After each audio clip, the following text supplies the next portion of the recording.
आज के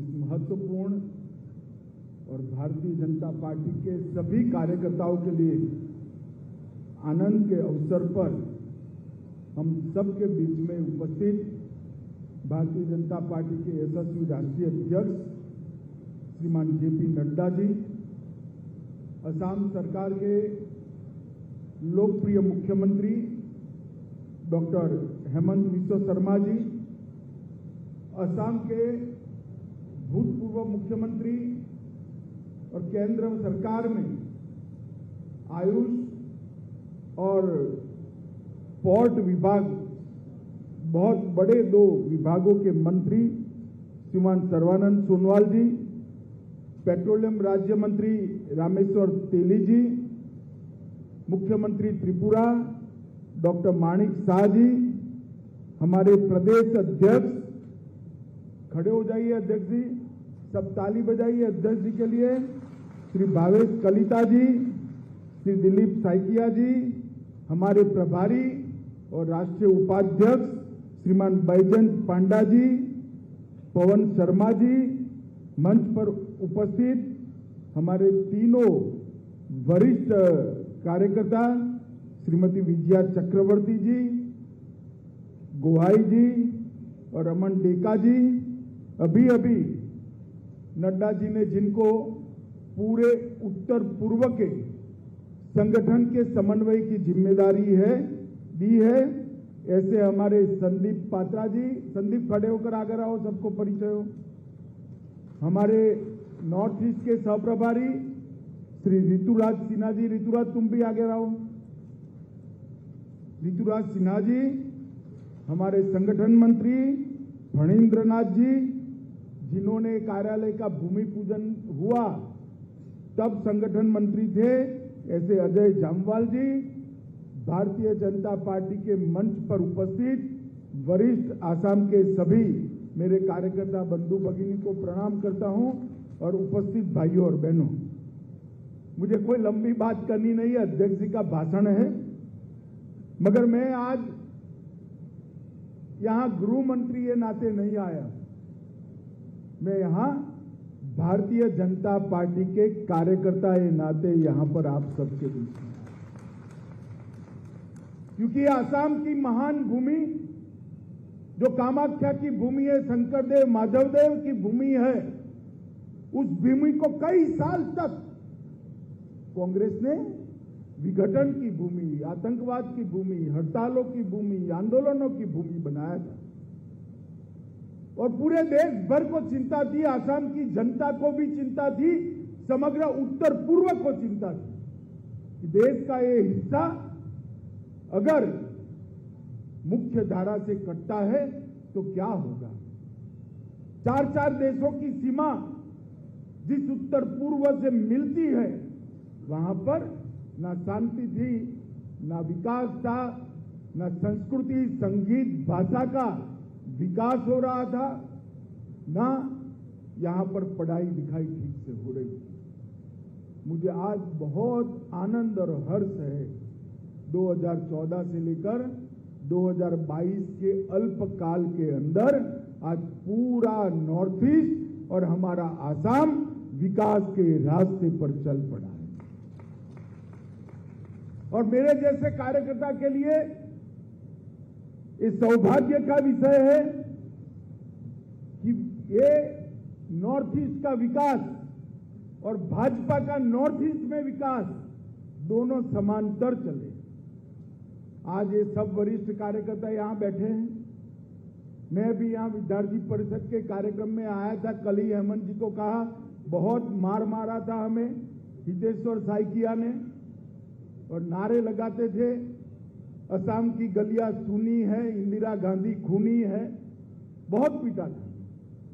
उस वक्त कल्पना नहीं थी कि भारतीय जनता पार्टी कभी अपने बूते पर असम के अंदर 2-2 बार सरकार बनाकर यहां विकास का रास्ता प्रशस्त करेगा। और आप देखिए साहब, मैं भूमि पूजन करने आया था, सर्वदा के कान में कहा था, सर्वदा भूमि पूजन तो करा रहे हो, ये पूरा होगा क्या?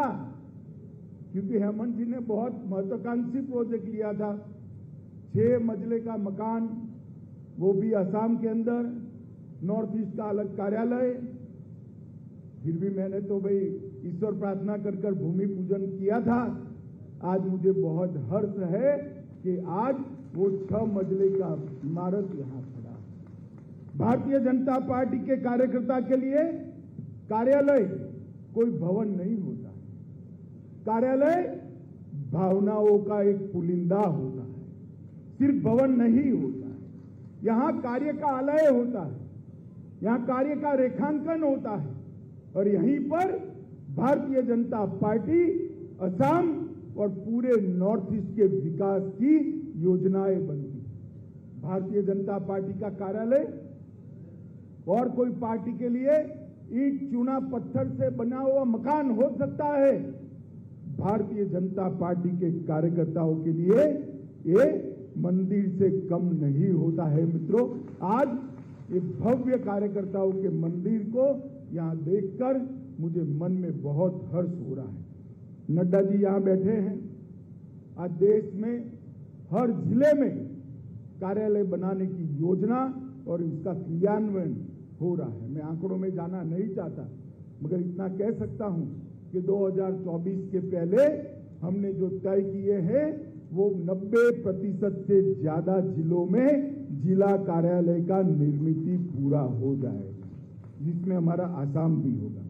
मित्रों, यहां पर भारतीय जनता पार्टी के विकास का इतिहास अद्भुत है, त्याग और बलिदानों से भरा हुआ है। अभी हेमंत जी ने अपने भाषण में कहा 80 के बाद श्री कविंद्र पुरकायस्थ, रमन डेका भी यहां पर उपस्थित है और हरिपाद देव, लेखेश्वर गोहेन, बंगीश दास जैसे कई कार्यकर्ता सारों को आज मंच पर बुलाया है। वो हमारे लिए हमारे संस्कार का एक अद्भुत प्रकार से संस्कार को संचित करने का प्रयोग है। इन लोगों ने पूरा जीवन, जब भारतीय जनता पार्टी को यहां सरकार बनाने की कोई संभावना नहीं थी और बहुत सारी दिक्कतें झेलनी पड़ती थी, तब आप सब लोगों ने भारतीय जनता पार्टी को आगे बढ़ाने का काम किया, एक बीज बोने का काम किया और आज मोदी जी के नेतृत्व में वो बीज एक वटवृक्ष बनकर पूरे उत्तर पूर्व को, पूरे नॉर्थ ईस्ट को छांव देने का काम कर रहा है। मोदी जी ने जिस तरह से नॉर्थ ईस्ट को विकास के लक्ष्य तय किए, विकास के लक्ष्य के साथ साथ एक भव्य पुरुषार्थ किया। 42 से ज्यादा बार मोदी जी 8 साल में नॉर्थ ईस्ट में आए हैं। हर 15 दिन में एक मंत्री केंद्र सरकार का नॉर्थ ईस्ट में आता है। भाजपा का राष्ट्रीय अध्यक्ष जो भी होता है, चाहे मैं हूं या नड्डा जी हो, अपने एक टर्म में 2-2 बार नॉर्थ ईस्ट के हर राज्य में अमूमन जाकर रात्रि निवास करता है और इसके कारण नॉर्थ ईस्ट और भारत के बाकी के हिस्से में कांग्रेस के 70 साल के अंदर जो मनमुटाव था, जो दूरियां थी, वो दूरियां सारी पाटकर आज नॉर्थ ईस्ट मेन स्ट्रीम में आया है और विकास आगे बढ़ा है। नॉर्थ ईस्ट की हर राजधानी को रेलवे से जोड़ने का प्रकल्प, हर राजधानी को एयरपोर्ट देने का प्रकल्प और नॉर्थ ईस्ट के बजट को 3 गुना कर नॉर्थ ईस्ट के इंफ्रास्ट्रक्चर को मजबूत करने का प्रकल्प नरेंद्र भाई ने लिया है। और सबसे बड़ी बात है मित्रों कि हमने यहां पर शांति की स्थापना की। बोडो समझौता हो, ब्रू समझौता हो, ढेर सारे हथियारी ग्रुपों ने अपने हथियार डाले। 2014 से लेकर 2022 तक करीब 9000 युवा हथियार डालकर मेन स्ट्रीम के अंदर आए हैं और आज इसका परिणाम देखिए। 2006 से 2014 में 8,787 घटनाएं हुई थी और 2014 से 22 में वो घटनाएं घटकर 2250 तक पहुंची है। कहां 8700, कहां 2250। सुरक्षा बलों की मृत्यु 500 से ज्यादा थी, वो कम होकर 128 तक सीमित हुई है और नागरिकों की मृत्यु 2300 से ज्यादा थी, वो कम कर कर 385 तक पहुंची है। मित्रों, ये बहुत बड़ी उपलब्धि है। ये 8 साल नॉर्थ ईस्ट के अंदर शांति प्रस्थापित करने के 8 साल। अभी राहुल बाबा कांग्रेस को एक एजेंडा दिए थे। उस एजेंडा में उन्होंने कहा था कि नॉर्थ ईस्ट के अंदर से अब सपा हम हटाएंगे अगर सत्ता में आएंगे तो। उन्होंने तुष्टीकरण के लिए किया था। मैं राष्ट्रीय अध्यक्ष था, पत्रकारों ने पूछा था कि आप अब सपा हटाएंगे?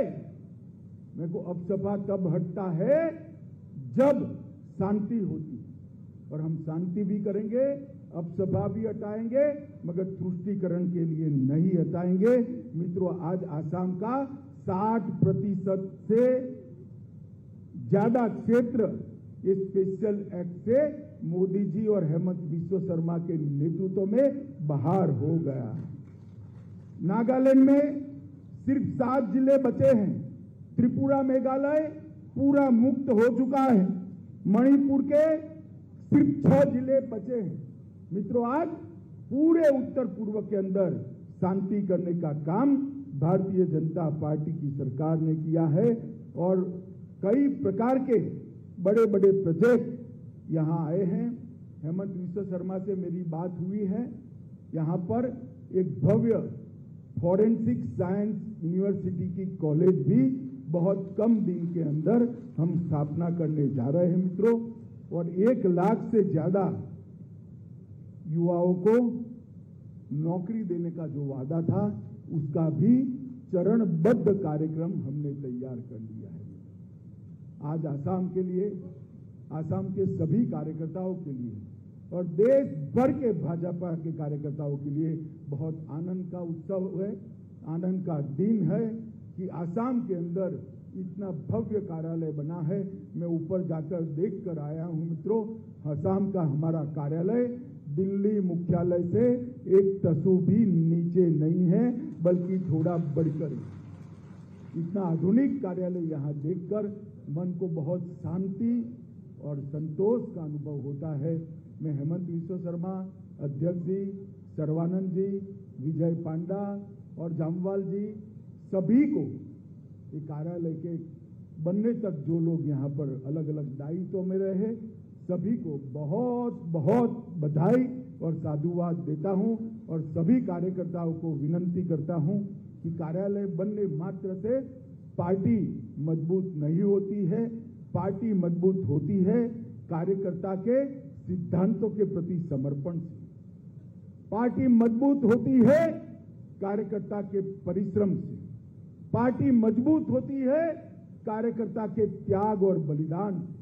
अगर सिद्धांतों के प्रति समर्थन, परिश्रम, त्याग और बलिदान हम कार्यकर्ता ये हमारे मंदिर में से प्रेरणा लेकर आज यहां से जाएंगे तो उत्तर पूर्व में खलल पहुंचाने वाले कभी सफल नहीं होंगे, इसकी मुझे श्रद्धा है। मैं फिर से एक बार सभी को बधाई देकर और एक वरिष्ठ कार्यकर्ता को प्रणाम कर कर मेरी वाणी को विराम देता हूं। वंदे मातरम। माननीय अमित शाह डांगरियाक धन्यवाद ज्ञापन करिছো।